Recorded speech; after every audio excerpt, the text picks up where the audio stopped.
The following program contains graphic images. Viewer discretion is advised.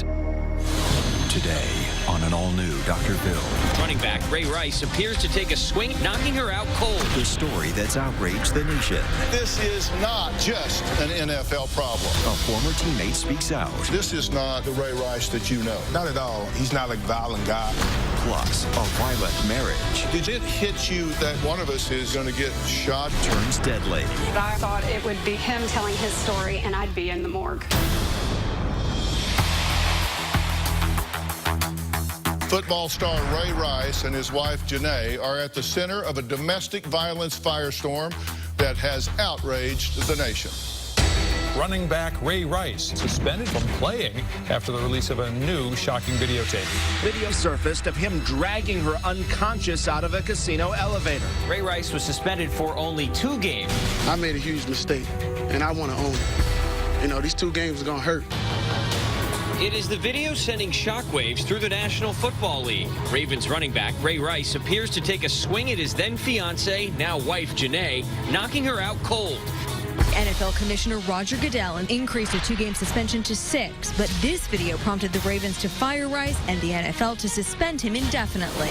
Rice got no jail time. His wife even apologized. I do deeply regret the role that I played in the incident that night. And Rice's lawyer seemed partly to blame her.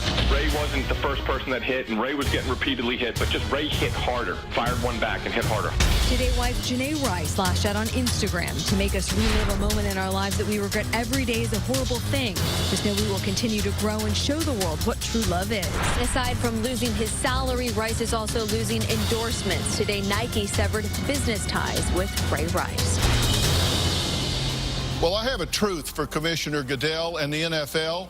People are so upset because when it comes to domestic violence, there are no sidelines, only sides.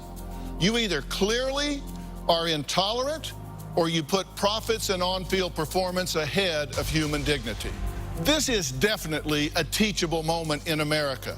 Millions of people, men, women, and very importantly, children, are watching how this drama unfolds. Every player, coach, and owner has a chance to make a bold statement that says, we have a moral compass, and violence against women is a deal breaker and will not be tolerated, period. It is time to be worthy of the adulation you are afforded. There are no sidelines, only sides. Pick the right side in a clear way and put action behind words and policy. There has been all of this controversy about when the NFL saw the tape.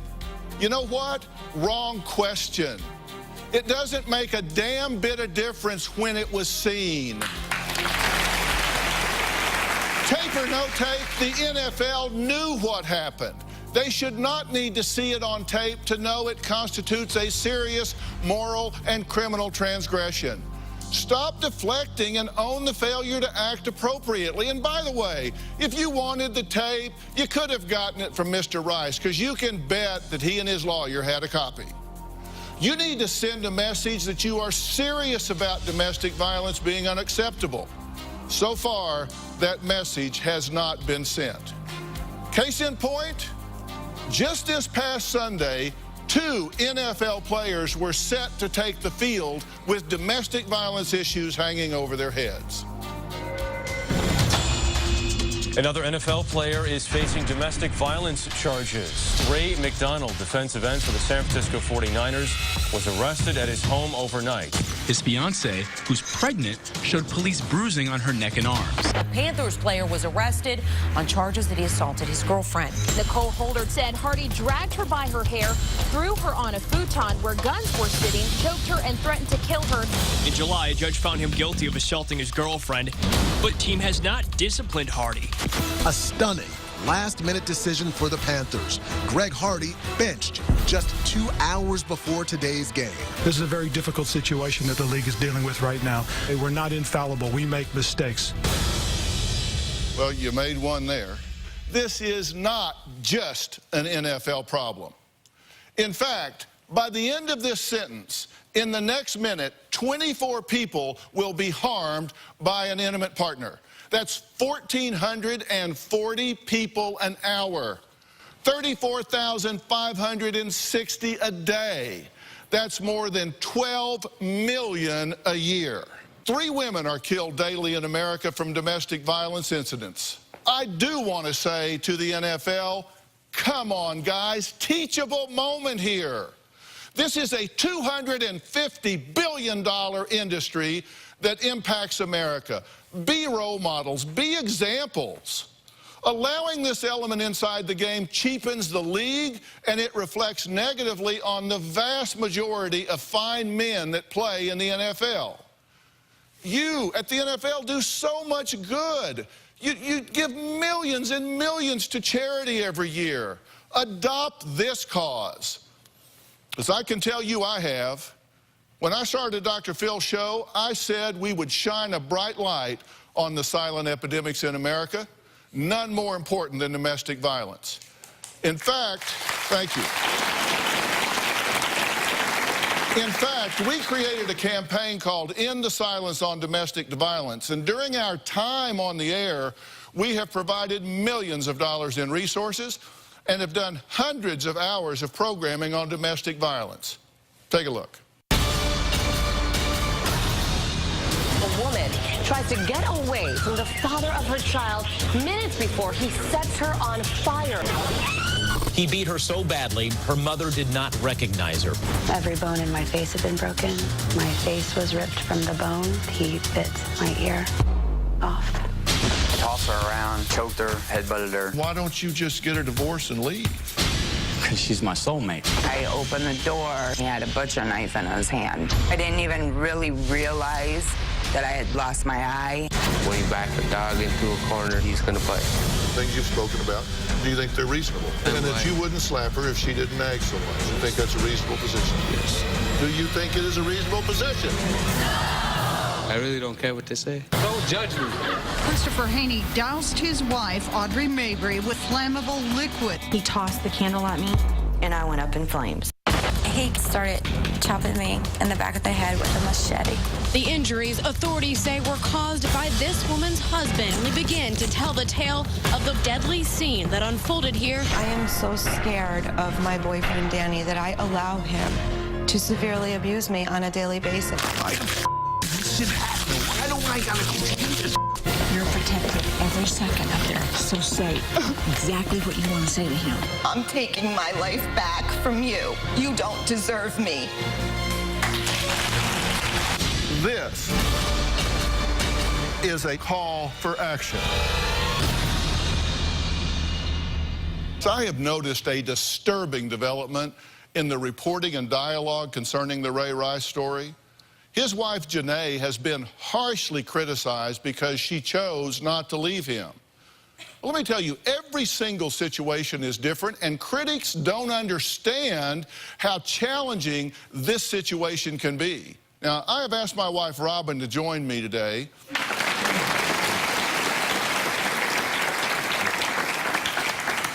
Robin is so devoted to this cause. Last year, she created a foundation named after her mother called When Georgia Smiled, which is totally devoted to the education and prevention of domestic violence and the support of victims. So, what jumps out to you about this situation from a female perspective? In that tape, one of the huge things to me is bystander responsibility. I saw on that tape, sadly, at the end, when Janae is sitting there in desperate need of help, so many men just stared at her.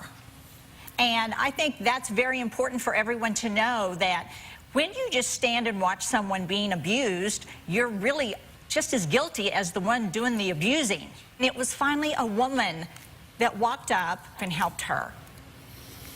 Well, that is disturbing. You were the first one when all of this was coming out about Janae and people tearing her up.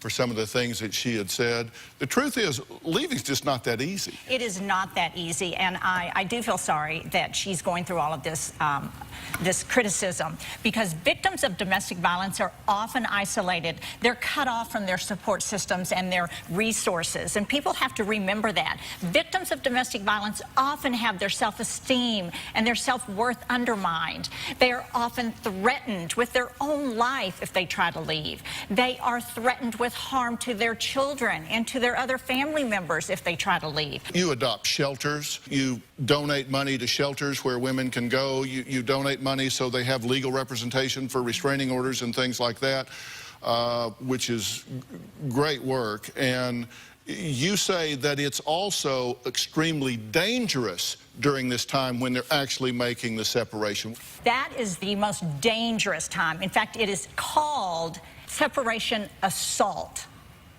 So 70% of women's injuries in domestic violence situations occur after they leave their abuser. See, the abuser panics and tries to assert that control and goes after them even more. Isolation is their #1 tool. And when their victim is able to break away, that makes them even more aggressive. 50% of women murdered in domestic violence situations are killed after they leave.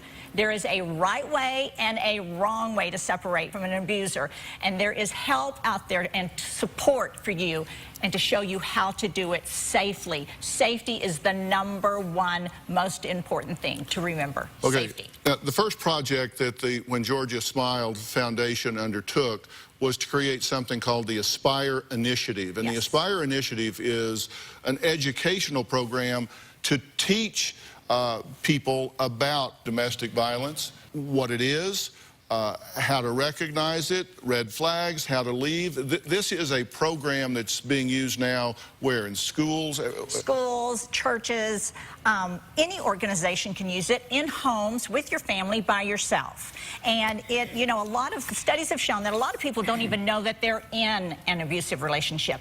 And so this program was designed for young children, young adults, and even grown women like myself. Just anyone can use it in the privacy of your own home or with a large group.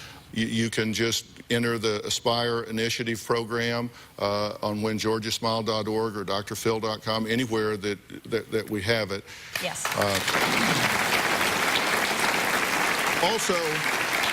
Also, no, we're going to have links up. You're seeing them on the bottom of the screen. The National Domestic Violence Hotline is there for you. The National Network to End Domestic Violence. These things are available for you. We will have links to them on our sites on When Georgia Smiled. All right, up next, he played alongside Ray Rice on the Ravens. His own sister died at the hands of an abusive ex-boyfriend. Now, what one former NFL player says Ray has confided in him since the scandal broke. This is not the Ray Rice that you know. Not at all. When I actually seen the video, I was very lost for words, because being in that locker room with Ray for 2 years, you don't see that.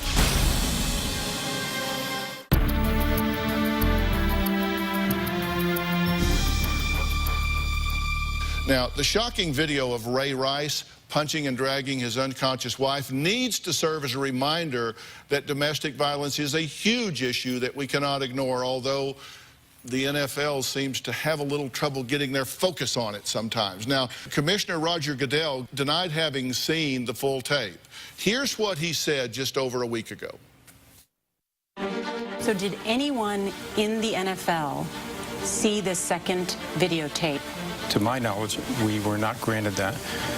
We were told that that was not something we would have access to. When we met with Ray Rice and his representatives, it was ambiguous about what actually happened. But what was ambiguous about her laying unconscious on the floor, being dragged out by her feet? That was the result that we saw. We did not know what led up to that. Joining me now is Chris Johnson and his wife, Miyoshi Johnson, founder of the organization Pretty Smart Girls. Chris and Miyoshi are good friends of Ray and Janae Rice. Chris, who is now retired, played with Ray on the Baltimore Ravens, and sadly, Chris's sister was a victim of domestic violence. In fact, she was shot and killed by her ex-boyfriend. So, Chris, this hits really home for you, right? Yes, it does. You two have watched how this has unfolded. What's going on here with the NFL? Let's talk about that first. I feel right now that the NFL actually needs to make a program. They have one program a year called the Rookie Symposium, and it teaches you more about finances than young men coming into this league about domestic violence. And I think as we move forward, I think that people that have been through domestic violence that can help these young men, mentor these men on a monthly basis, I think that that's what they need to go towards and try to fix right now.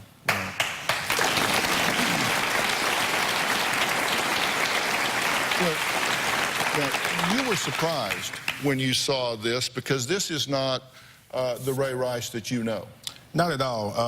When I actually seen the video, I was very lost for words because being in that locker room with Ray for 2 years, you don't see that. He's not a violent guy. Janae is not a violent woman. I think in that instance it was alcohol involved and some tempers flared, and he made a terrible mistake that the nation right now is trying to put his face on domestic violence. And it's not a domestic violence against Ray. It's a nationwide issue, not a NFL or a Ray Rice issue right now. Right. Miyoshi, you've talked to Janae since all of this happened and since all of this broke. What does she have to say about this? Going through these 7 months with her, as any friend would, it's been hardening. It's been times where we've had to have hard conversations and cry together and pray together. But I do know that they've been going to counseling and therapy to move past this. And you and Robin were talking earlier that you think that she is being vilified in the media unfairly, correct? What I said was, in a time when you're suffering from domestic violence, that's the time when you need support. You need your family, you need your friends, you need your co-workers, anyone, especially the public, to come around you and gather and support you. And I feel like she's not getting that. I feel like she's getting nothing but criticism and being just really torn down for this, and I feel like this is the time when we all need to support her. She is a victim. And I just think that this whole media frenzy puts so much emphasis on exploiting Janae as the victim that we miss the whole teaching point of domestic violence is a terrible epidemic. We need some help. We need some answers. And you said one of the things Janae is concerned about is she does not want to be classified as a stupid person who stayed. Right. She's crazy, she's stupid, she's a battered woman. You know, we've heard it all. And none of that pertains to any of the women who are victims. They can be survivors, they can overcome this, but what is in place to help them to get to that point? Because ridicule and criticism doesn't help anything. You have also lost a family member to domestic violence. You had a cousin that was murdered, correct? Yes, sir. After she left. After she left, after the divorce, after the separation. And your loss was after she left, correct? Yes, it was. They actually were split, and you know, when I heard that percentage, 70%, it hit home because at that time she was wanting to leave, and for someone to take another person's life because you don't want to be with them, I can't understand how men do that. I really don't. And wasn't that the first time he abused her, was when he killed her? That was the first time. Verbal, it was a lot, and I seen that. But as a brother, to see that and then being away when I couldn't do anything, that's why people need to understand how serious domestic violence is, how it can turn a person, not that one person, but the whole family, upside down in seconds. Why Chris says he forgives the man who killed his sister. Next. He shot her, and I couldn't do anything. And I felt like my mom because I wasn't there at the time or our family needed me. As much as I wanted to hurt this guy, I had to pray for him. My question for Janae Rice is, why do you feel like your value is low enough that you would stay with a person who abuses you? I believe that Janae stayed with Ray Rice because, one, she probably does love him. Two, she felt that she had a lot invested in that relationship. Three, they had a child together. And four, she probably wanted the lifestyle of being an NFL player's wife. It's really the perfect case of being a victim.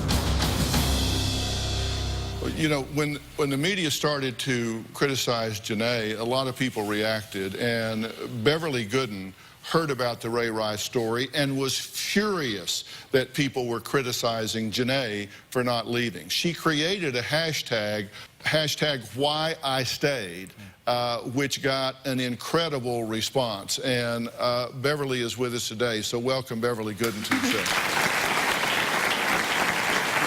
Now, why did you create this hashtag Why I Stayed? Well, I was in a domestic violence marriage, and when the video came out, the response was overwhelmingly on Janae. It was, why did she not leave him? Why did she stay? She's stupid. I would never stay with someone who hit me like that. All of that. The focus was on her and her actions as opposed to him and his actions. And so as someone who survived domestic violence, my first reaction was anger. I wanted to defend, you know, all survivors of domestic violence. I wanted to show that there are a multitude of reasons why we stay. You know, there are varied reasons why we stay. I stayed because I loved my husband. You know, I stayed because he controlled the finances. I had many reasons. And so I just, you know, without thinking, just put out a statement about why I stayed and tagged it why I stayed. And then all of a sudden, women and men from all over the place started to respond to the hashtag and say why they stayed. How long did it take you to successfully get away? It took about, the violence started in November of 2008. I didn't leave until December of 2010. So it was that whole time. Once I decided that I knew he was going to end my life, that this wasn't a one-time thing, that this was, you know, over and over again, and that I could die. It took me about 2 months. And I did exactly what Robin was saying. I went to domestic violence websites, and I figured out how I could effectively leave. I made an escape plan. I had an escape bag, clothes in the bag, medicines, toiletries, all of that. And then I just left. It took about 2 months, but I had to have a plan, and that was important. Now, there were times that you had tried to leave before that. He would not let you leave. No, the first time I tried to leave, he actually slept in front of the front door the whole night so that I couldn't get out. You'll see why I say this is a teachable moment in America. It's so important to hear that. And Chris, your sister, you can just hear these words echoing from your sister. I mean, you're gone, she's alone. You had already warned him to leave your sister alone, right? Yes, I warned him probably 5 months before that. And I received a call when I was in the meeting and said that he shot her. And I'm thinking, personally, you know, my mom, she don't know what she's talking about, you know. And I called, and next thing I know, my mom was shot. He tried to kill both of them. And at the same time, I just went in a frenzy where I had to get home.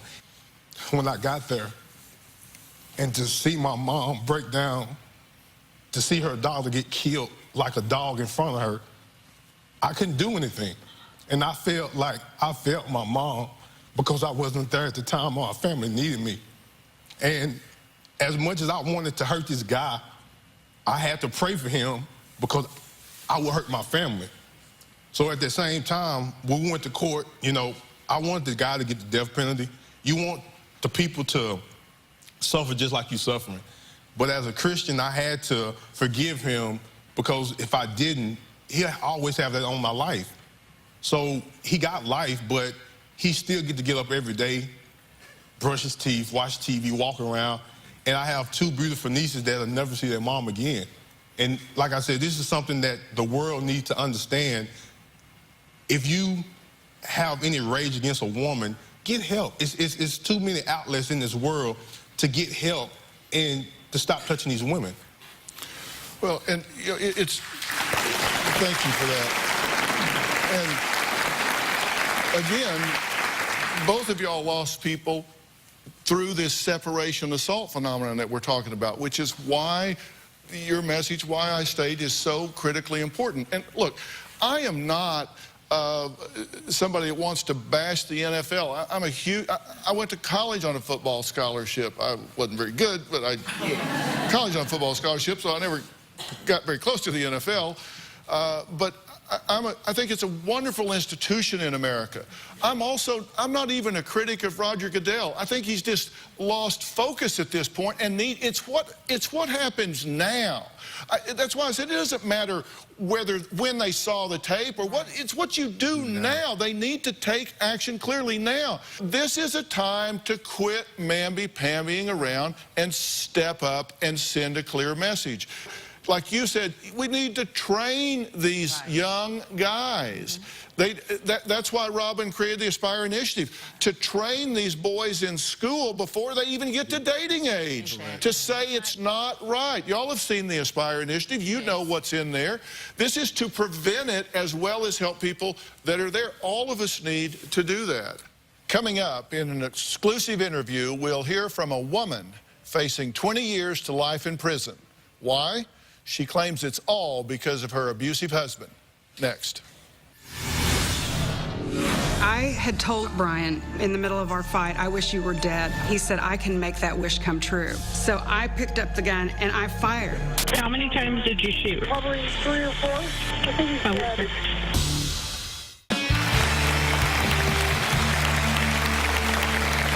My next guest has never given an interview before today. On the surface, she looks like a fun-loving Texan. But the reason she made news might surprise you. This is where the shooting happened, in the home where Trishelle and Brian live. At 10:30 Monday night, Burnett County investigators say she called 911 and told the dispatcher she shot Brian. He started yelling at me, and started coming at me, and I started shooting. I think he's dead. How many times did you shoot? Probably 3 or 4. Trishelle says she was trying to give him CPR. Oh, God. Okay, does he have blood coming out of his mouth? There's blood out of his mouth. Okay. Online public records show Brian has been arrested for domestic violence, and this booking photo is from a drunk driving arrest in Burnett County last year. Trishelle typed 5 hours before the shooting. I really hate him. Have someone dig a hole and I'll do the rest. He's dying. I think he's dead. They killed my husband. Trishelle says she never meant to kill her husband. She just meant to graze him on the leg like she's seen on crime TV shows. I wish I had never shot and killed my husband.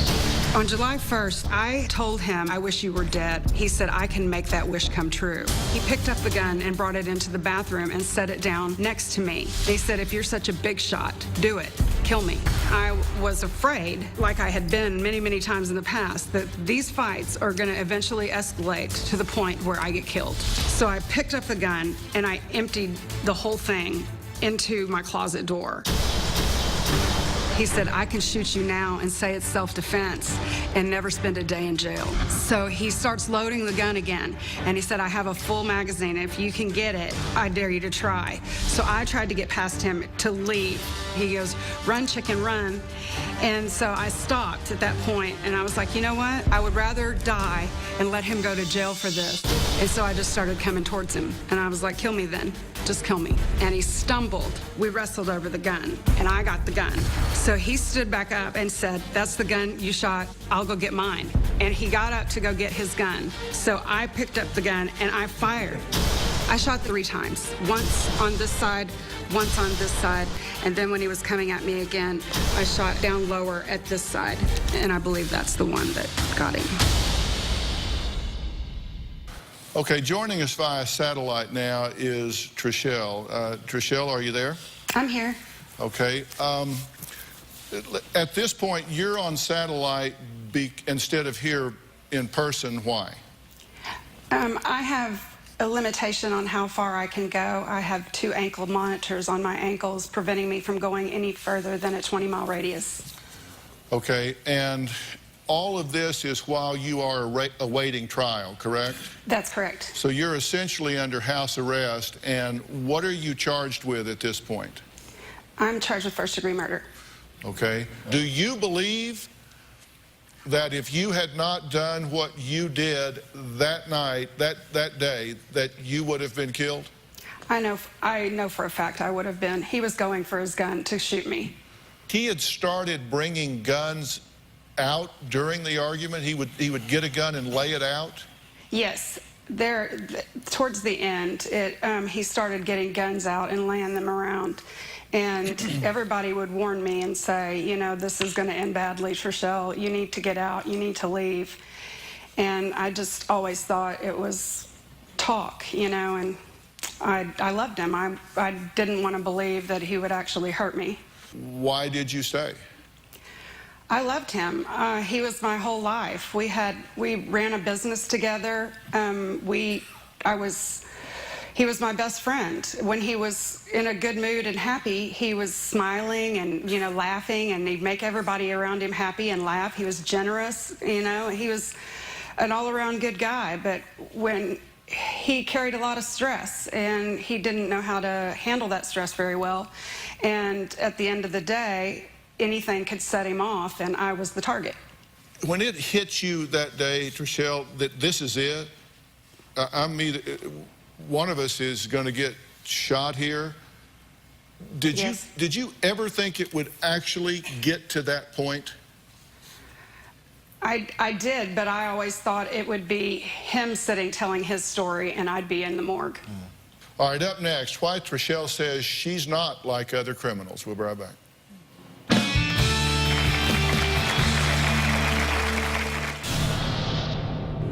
I don't feel like I'm the type of woman that belongs in jail. I like to host parties. I like to wear high heels. I like to get dressed up, get my hair done, put on nails. And right now, I'm a criminal. I won't even watch Orange is the New Black, where you see these women who rape other women and make them their girlfriends. It just seems like it's more punishment for something that I've already been through enough. Well, that was Trishelle, who's facing 20 years to life in prison for first-degree murder after shooting and killing her husband, Brian, a little over a year ago. She says she's truly terrified of what will happen in jail. Now, Trishelle is currently out on bail awaiting trial, and so she's joining us on satellite. Did you reach out to resources? Did you do any of that? We did. We've been to 3 different. We first visited our preacher and spoke with him, and he referred us to a Christian counselor, and we went to go see him, and Brian said he was a quack. And so then we found a therapist that we were both seeing at the time that it happened. Mm-hmm. And was any progress being made?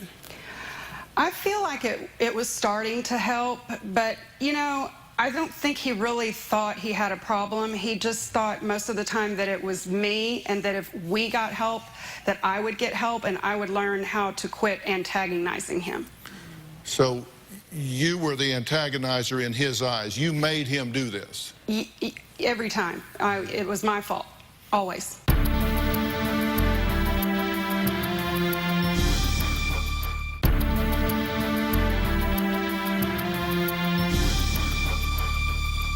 Well, Trishelle says that while she regrets shooting her husband, obviously and clearly, she doesn't regret the way that he used to treat her. Brian stood about 6'4½", and he weighed 300 pounds. So when he got mad, he was like a bulldozer coming at me. He would pull my hair, bang my head into the ground repeatedly, choke me against the wall. There were several times that Brian gave me black eyes. One time we got into a fight on the way home from his brother's house. He reached over and slammed my head into the glove box. I reached over and pulled the steering wheel. He jumped out of the truck and tried to pull me out, but I locked the doors and called 911. He kept begging me, please let me in. So I opened up the door, and he jerked me out of the truck and started kicking me and beating me up on the side of the road. Usually the next day, he would apologize and tell me that I drove him to the point of hitting me because I knew that he couldn't control his temper.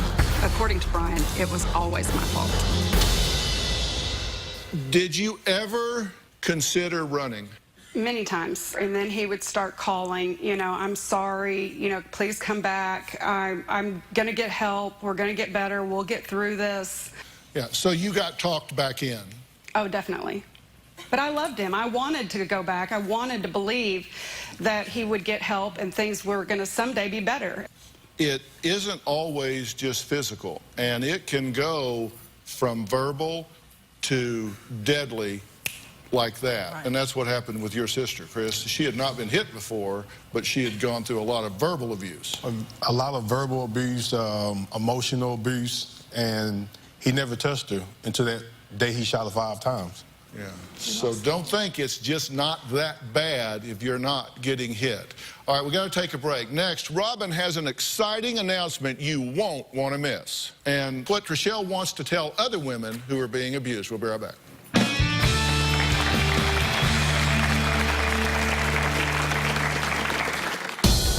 I would like other abused women to know from my story, the man never changes. The man doesn't outgrow it. The man doesn't mean it when he says he'll never do it again. He's going to do it again and again and again. You either have to get out or end up like me, or worse, end up dead. Stories like we've seen in the news lately are exactly why Robin started her foundation When Georgia Smiled last year. Its mission is to help empower and stand up for anyone who is being abused or neglected. Now, When Georgia Smiled launched a very exciting program designed to stop domestic violence. It's called the Aspire Initiative, which is an interactive curriculum for all ages. It's been set up for different ages.